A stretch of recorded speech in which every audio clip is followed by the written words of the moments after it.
What if the loudest voice in your life is also the most inaccurate?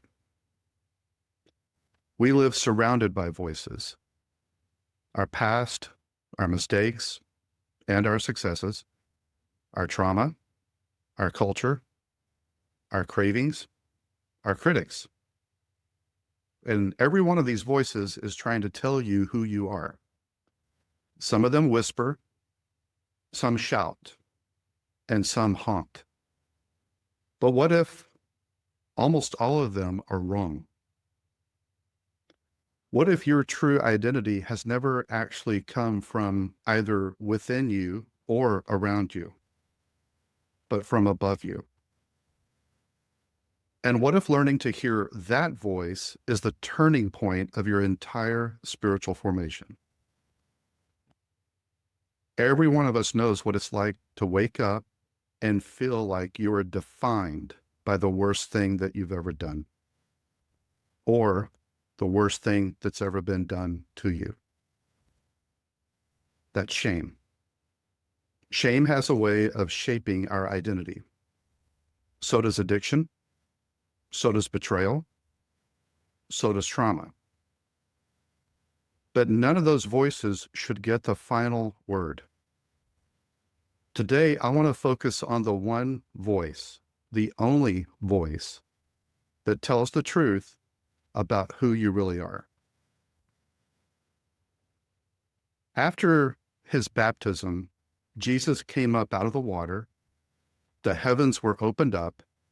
He saw the Spirit of God descending like a dove and settling on him. And there was a voice from heaven that said, "This is my dearly loved Son, who brings me great joy." So the question is, where is Jesus getting his identity from? He's receiving it from heaven, from the voice of the Father, through the Spirit. And here's what's stunning about this moment. Jesus hasn't done anything yet. No miracles, no crowds, no followers, no disciples, no teachings, no healing, no walking on water, nothing. Before Jesus ever performed or produced or proved anything, the Father declares his delight in him. After this experience, Jesus began his ministry, and he began it from a place of love, not to earn love, from a place of acceptance, not to gain acceptance, from his identity, not to achieve his identity. That's the template we're working from. So where do we get our identity? Where do I get my identity from? Is it from heaven and the Father's voice? Or is it from someplace much closer to earth? The reality is that most of us ground our identity not in heaven, but in things that are far more human and temporary and inaccurate. Before we go any further, we need to pause and talk about shame. Shame is the nemesis of probably every person listening, both addict and betrayed partners. Shame is one of the primary reasons we chase false identities in the first place. Shame is the voice that does not say you did something wrong. Shame says you are something wrong. Shame tries to name you. Shame will tell you that you are unlovable, that you are beyond forgiveness, that you cannot be redeemed, that you are dirty, broken, a failure, and you will never change. And here's the thing. You cannot self-esteem or self-affirm your way out of shame. Neuroscience shows us that shame is stored not in the logical, language-based part of the brain. Shame is stored in our limbic system. That is the emotional center, the survival center. That means shame does not respond to self-talk, pep talks, or self-affirmations. You can look in the mirror all day and you can say, I'm enough, I'm strong, I'm worthy. And those words won't reach the parts of your brain where shame actually lives. Why? Because shame is a voice that came from outside of you. Shame originated either from parents or teachers or culture or wounds or trauma or sin or betrayal or even the enemy himself. The only thing strong enough to silence shame is a greater external voice, the voice of God. Without the Father's voice naming us, shame will keep naming us. But when God's voice becomes the loudest voice in our lives, that's when shame begins to lose its power. The lies from shame begin to unravel, and we begin to live from a place of truth instead of from our wounds. If you look at our modern culture, there are three primary sources where we get our false identity from. The first is performance. I am what I do. When you meet someone for the first time, what do they often ask you? It's something like this. So, what do you do? And I'm not against that question. I've asked it myself. But many people answer it with what sounds like a resume. And that is their identity. For them, the job is not just a job, it's who they are. Sociologists say that we live in what has been called in our modern Western culture an achievement society. We live in a time with more opportunity to reach our potential than any generation in human history. Yet, mental illness is at an all-time high. And I'm not talking about the developing world. I'm not talking about the third or second world. I'm talking about first world. I'm talking about developed cultures. The stats show the more educated, the more successful, and the more career-driven you are, you have a higher risk of anxiety, depression, and burnout. And even though it is crippling at the soul level, many of us get our identity from our performance. I am what I do. Second place that many of us get our false identity from is our possessions. I am what I own. I am what I have. What I wear, what I drive, what I post online. We live in a deeply materialistic culture. The American mantra seems to be work more, buy more, repeat. Many of us have tried to fill the void left by God with materialism. Materialism has become a kind of religion in our culture. Amazon is a sort of temple, and shopping has become a form of worship.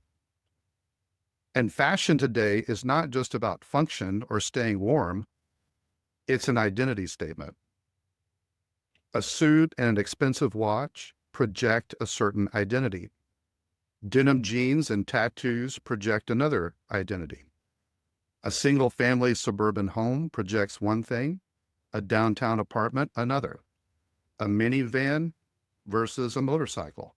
All of these are identity markers. For many of us, things are not just things. They are our identity. The third place where we often find false identity is popularity, and that is, I am what others think of me.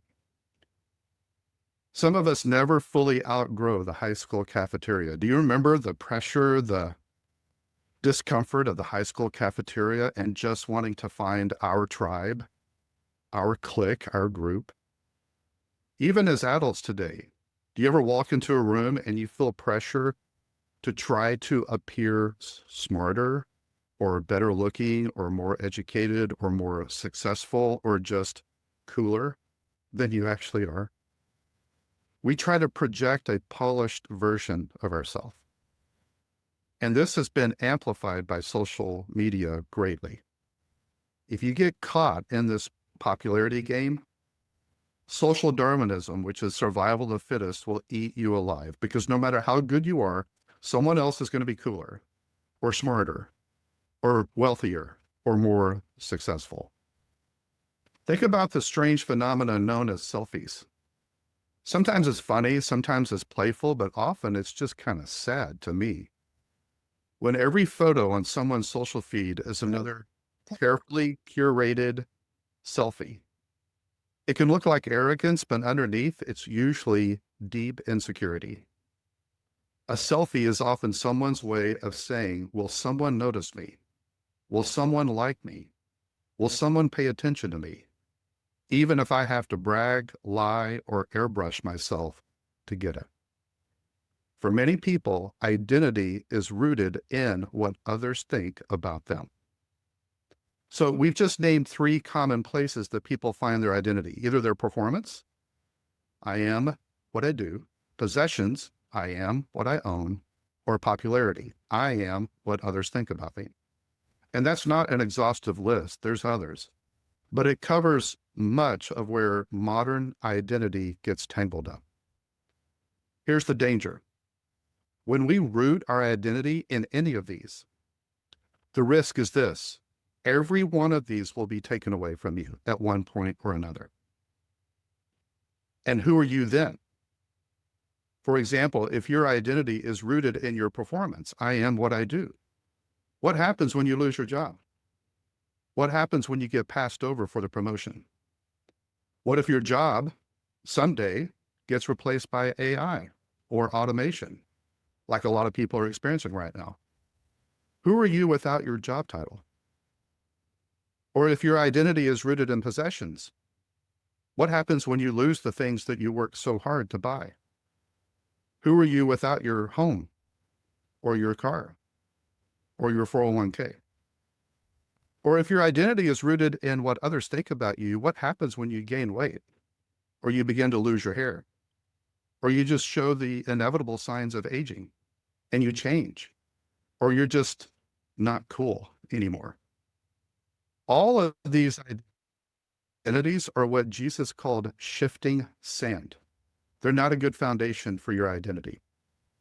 This is why one of the central tasks of spiritual formation is learning to receive your identity from heaven, not from yourself and not from earth.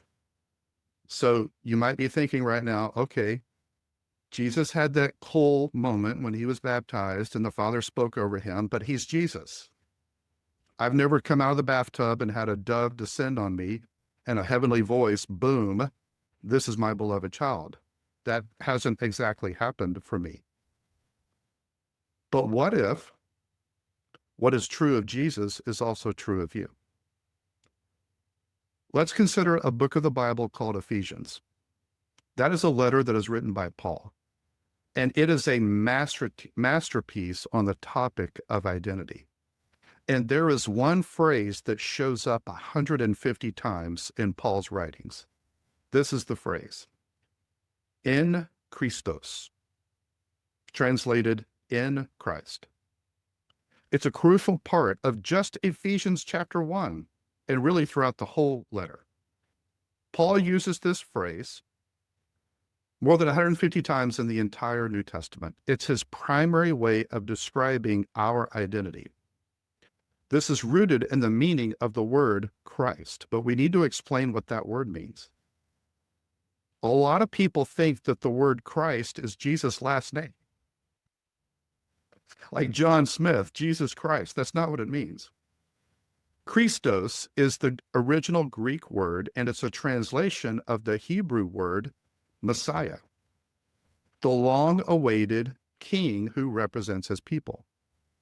In theology, this is called the doctrine of incorporation. Here's the basic idea. When you become a citizen of this alternative kingdom that God invites you to be a part of, you are then united with the king of that kingdom. And everything that is true of the king becomes true of you. That's what it means to be in Christos, in the king. Theologian N.T. Wright describes incorporation like this. When Paul speaks of us being in Christos, He means that the king represents his people, so that what happens to him happens to them, and what is true of him is true of them. Wright goes on to use the story of David and Goliath as a metaphor. You're probably familiar with this story. David was already anointed as king, so he represents the nation. If he wins against this Goliath, the whole nation wins. If he loses, the nation loses. David is victorious, and his victory becomes the victory of the whole nation. That's what in Christos means. In the same way, Jesus, as king, his victory became our victory. His freedom became our freedom. His kingdom becomes our citizenship and our inheritance. Another way to say it is this: your identity is not based on what you do, but on what the king has already done for you. If we unpack Ephesians, which I encourage you, especially if you wrestle with shame, just read Ephesians every day till you begin to breathe it and believe it. But look at some of these identity statements that are just in chapter 1, describing what does it mean to be in Christos, in the king.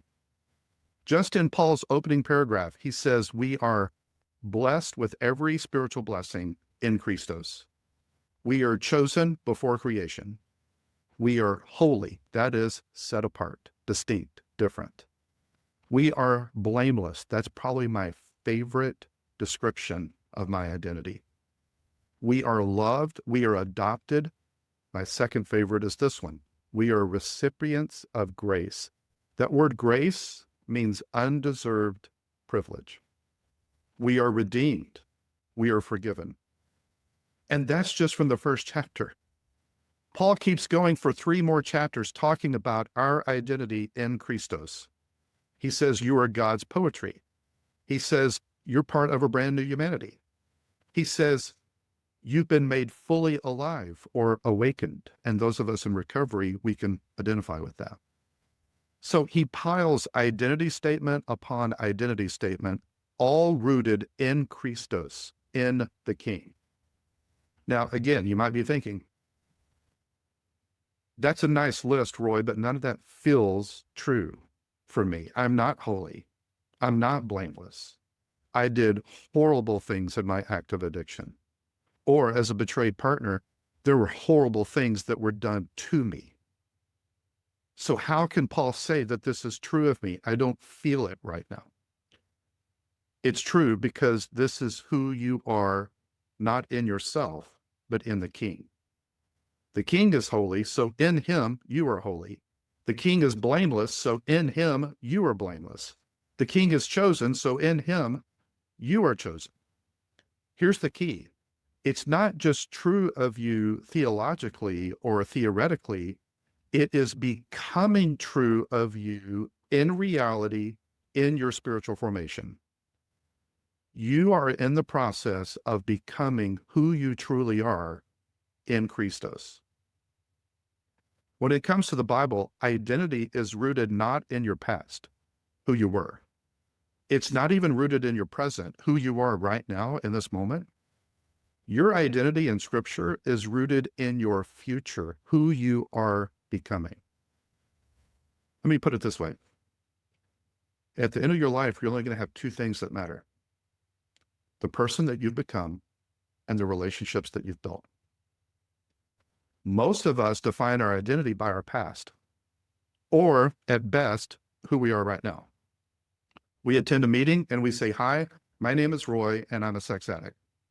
Or I'm a betrayed partner, I'm a victim of betrayal trauma.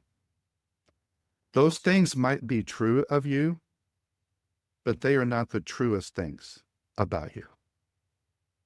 If you ask Roy, who are you? I could honestly say, I am immensely loved. I am infinitely valuable. I'm a beloved son of the Father. I am alive. I am whole. I am healthy in my soul. I'm developing a non-anxious, non-reactive presence in the world. I am comfortable in my own skin and how God made me. I am more like God in my character than I've ever been in my life, and I am more my true self than I've ever been. This is who I am becoming in Christos. I try to think of a metaphor to convey this, and one thought I had was one of my favorite movies. I haven't seen it. This is a spoiler alert. I'm going to go ahead and warn you, but I don't feel too bad. You've had 25 years to watch it. At the end of the movie jumps forward in time. And if you remember Matt Damon's character, he's now an elderly veteran, and he's standing in front of Captain Miller's grave, and there's tears in his eyes. And he turns to his wife and he says, "Please tell me I'm a good man. Tell me I've lived a good life." It's a haunting scene. What Paul is saying is, you have a high and holy identity. Don't waste your life on anything else. Live into who you already are in Christos. In a similar way, when my first child was born, I was only 21 years old. I was terrified. I remember leaving the hospital, putting my infant son in the car and thinking, this should be illegal. I can't believe they're letting me take this human home. I had no idea what I was doing, and I felt so overwhelmed by the responsibility. But in that moment, as soon as he came into the world, I became a father. That was my identity. And I would never become more of a father or less of a father. My status, my identity was fixed. But yet I'm spending the rest of my life learning how to live into what was already true of my identity, that I'm a father. That's how our identity in Christos works. It's the same way. Your identity is not rooted in what you do or what you possess or what others think about you. It is rooted in who you are becoming in your spiritual formation. Not in your past, not even in today, but in your future. And when you begin to see yourself the way God sees you, when you gain his perspective on your identity, that becomes a turning point in your spiritual development. David Benner, in his book, The Gift of Being Yourself, writes, our being is grounded in God's love. Our identity cannot progress unless it begins with knowing how deeply we are loved by God. For that love to be transformational, it must become the basis of our identity. What I hear him saying is, a person whose identity is grounded in God should be able to say, the first thing that comes to my mind when I think about myself and who I am is that I am, number one, deeply loved by God. But be honest, is that the first thing that comes to your mind? For many of us, the inner voice says things like, I'm an addict. I'm broken. I'm an a-hole. I'm an abuser. I'm angry. I'm insecure. I'm traumatized. I'm a failure. Those things may be true of you, but they are not the truest thing about you. The Father wants to love you into your future. He wants to make you into the person you were originally created to be. When I think about the power of being loved into our future, I'm reminded of something from when I was about 10 years old. I was on a baseball team. And after each game, our coach had this ritual. He would gather all of us boys in the dugout and he would line us up sitting down on the bench. And one by one, he would kneel in front of each player one at a time. He would look us straight in the eyes and he would speak over us. He would say what he appreciated about us, not just our performance in that game, but the kind of person we are and the player that we are. And even more, he would talk about what he envisioned for our future. He didn't use this word, but what he was doing was he was blessing us. He was speaking identity over us. Now, most of us, we had never had a grown man look at us and value us and bless us and give us identity and tell us the potential he saw in us. I'll never forget one boy on my team. After one game, when coach was finished speaking over him, instead of staying put, he quietly walked down to the end of the line and waited. And when coach finally made his way to him again, the boy looked up at him and said, "Coach, could you do that again?"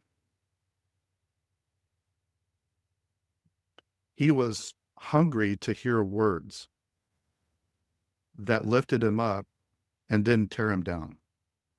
He was hungry to be named and affirmed and envisioned. And aren't we all? That's what our Father does. That's why the voice of God over your life is so essential. He speaks identity and future over you that you'll never hear from anywhere else. Many of us did have parents who did this from time to time, or people who blessed you, who spoke into your life, who told you who you were and the potential that they saw in you. Others of us, we heard nothing like that our entire childhood. And still others, we heard words that were the opposite. They wounded us, and it's still stuck in our soul decades later. But God, our Father, kneels in front of us. He looks us in the eye, and he speaks a better word than any ever could. He says, "You are immensely loved. You are infinitely valuable, and this is who you are becoming."